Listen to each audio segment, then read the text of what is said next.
Ka-coffee, magandang araw po sa inyo, sa mga nakikinig po sa atin. Nasaan man po kayong panig ng daigdig, magbigay lang po ako sa inyo ng some assessment patungkol po dito sa pagpanaw ni Mima Alicia.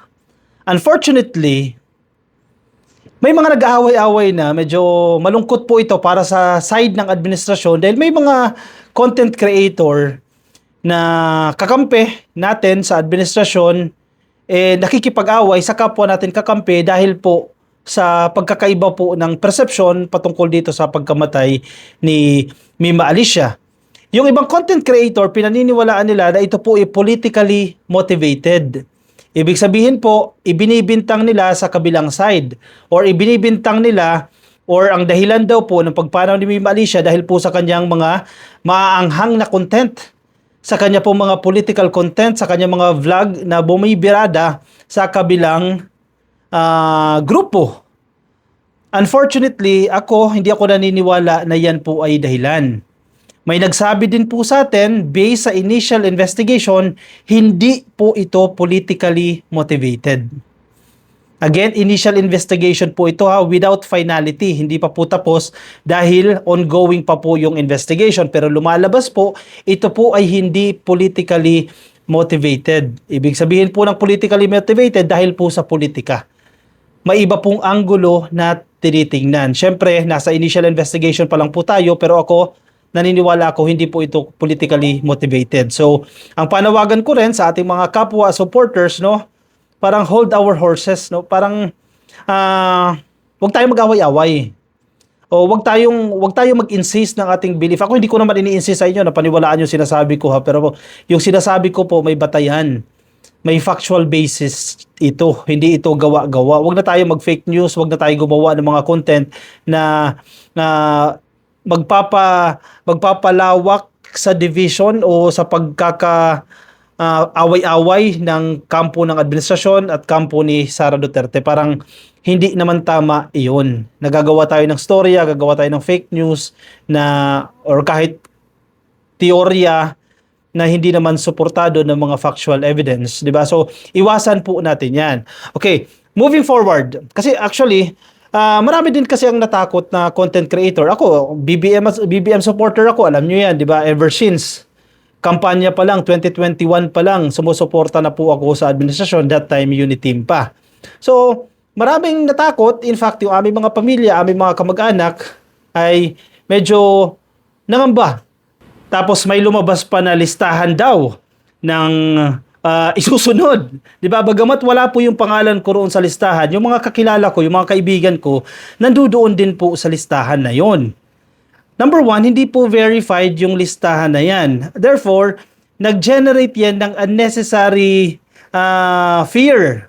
Kumbaga, hindi kinakailangan na pangamba ng mga content creators. Pero syempre, kasi kung makita mo yung sarili mo, nandun ka sa listahan na sinasabi nilang listahan ng isusunod daw, etc. Nakakatakot nga naman yan. Wala ako doon sa listahan.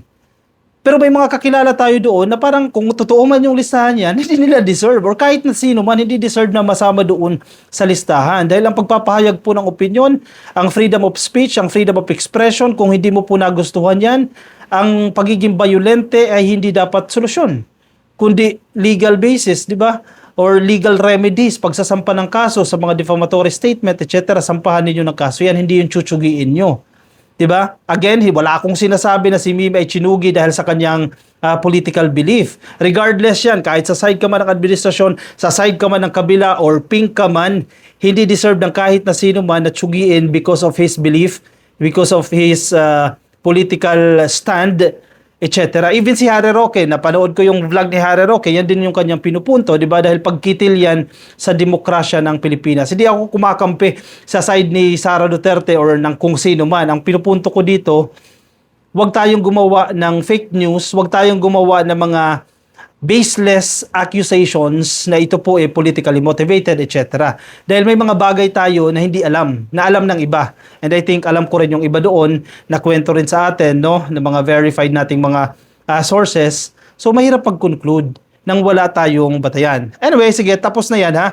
Moving forward, nagtatanong po sila, ano yung ginagawang tulong ng administrasyon ni Pangulong Bongbong Marcos kay Mima Alicia? matapos po ang kanyang pagpanaw, I assure you, ka-coffee, no, I assure you, tinutulungan po ang pamilya ni Mima Alicia. Kasama ko si Mima sa live yung Abante Bisaya. Partner kami, dalawa lang kami, di ba?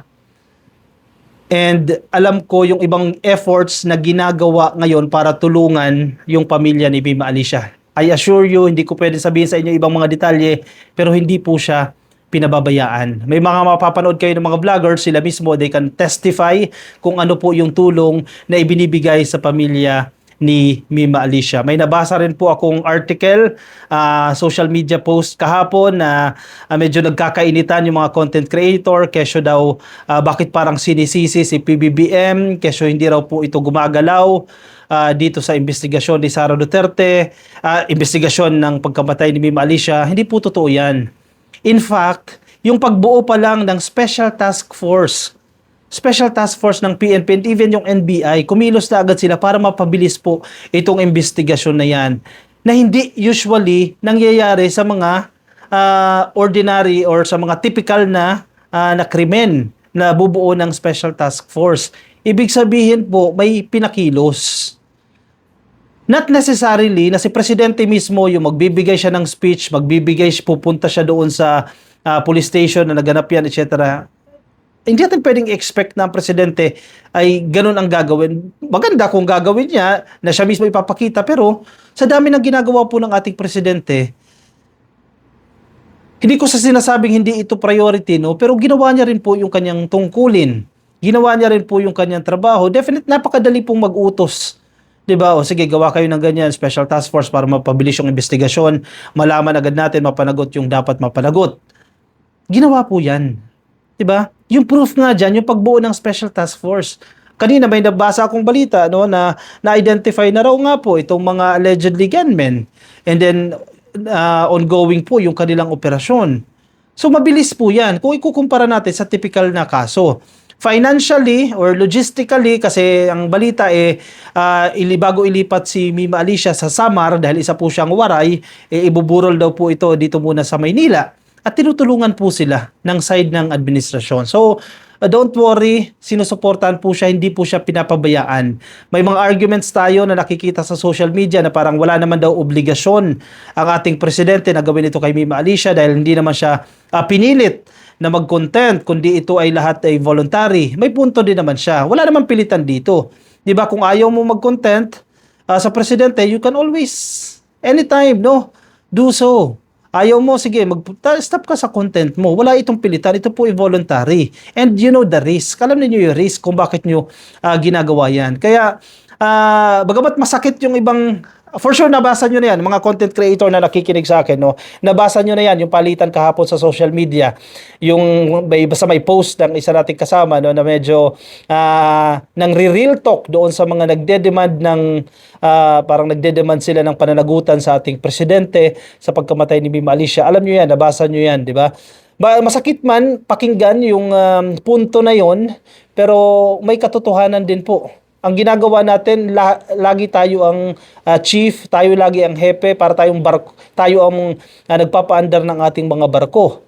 Ito po hindi ito sa pilitan, ito po free will po ninyo, kagustuhan ninyo mag-content, and vice versa, may monetary gain. Nabanggit din doon na kumikita din po kayo sa pagko-content about the president. Medyo masakit po sa damdamin yan, pero on the other hand, kung titingnan mo, in my case, for instance, meron yan sa advertisements, di ba? Sa social media views. Pinunto ko rin ito sa una kong video. Sa bawat panonood ng ating mga kababayan sa YouTube, sa panonood po sa Facebook, may advertisements po yan at may kita po tayo dyan kay Meta at may kita po tayo dyan kay YouTube. Pero again, masakit po yung ganong linyahan, pero reality check o ng real talk po yung nag-post na yan. So, ang masakit, ang makita na ang pagkamatay ng isang tao pinagtatawanan, 'di ba? Kasi darating din yung punto na darating sa atin yan o sa ating pamilya, no? May ibang sa kabilang side pinagtatawanan nila yan, kesyo deserve daw po yan, etc. Yung mga laugh reaction, marami doon sa mga news reports, lumalabas sa ABS, lumalabas sa GMA, sa Bilyonaryo at sa iba't ibang pahayagan at tinatawanan nila yung pagkamatay ni Mima Alicia. So, yun lang ang ating panawagan, parang ibalato nyo na yun, di ba? Ibalato nyo na kay Mima yun. Last story na yan o last article na yan, wag nyo nang tawanan. O hindi para kay Mima na lang yan eh, para sa kanyang nanay na lang eh, para sa kanyang mga kapatid eh, kasi insulto po yun, malaking insulto yun. Dinudurog nyo yung puso ng magulang ni Mima once na makikita niya na puro laugh reaction, na puro haha yung makikita doon sa mga news article. Ibalato nyo na yun sa nanay. 'Di ba? Ibalato nyo na yun sa mga kapatid, ibalato nyo na yun sa anak ni Mima. Last na yun, no? Hindi naman siguro mahirap gawin yung hindi paghaha. O, 'di ba? Kung wala kang reaction, kung ayaw mo mag-like, ayaw mo mag-heart, ayaw mo mag-sad emotion, huwag ka na maghaha. Balaton nyo na lang yun, balato. Hindi na para sa tao, hindi na para kay Mima, no? Kundi para sa kanyang mga naiwang pamilya. Masakit din po yan para sa naiwan niyang pamilya. 'Di ba? Lahat tayo nagkakamali. Lahat tayo may mga masasakit na salitang nasasabi. Tao po tayo eh. Kayo din naman, nagkakamali kayo, di ba? Hindi niyo pwede sabihin, deserve niya yan dahil gumawa siya ng kasalanan, deserve niya yan dahil ganyan siya magsalita, etc. Kasi may karma eh. Di ba? Ang ginawa mo, baka bumalik din sa'yo. Good karma and bad karma. Again, yun po ang panawagan ko sa mga kakampi natin, mga kasama nating vloggers. Unfair ang mga bintang na walang batayan. Di ba? Let us not cause additional or let us not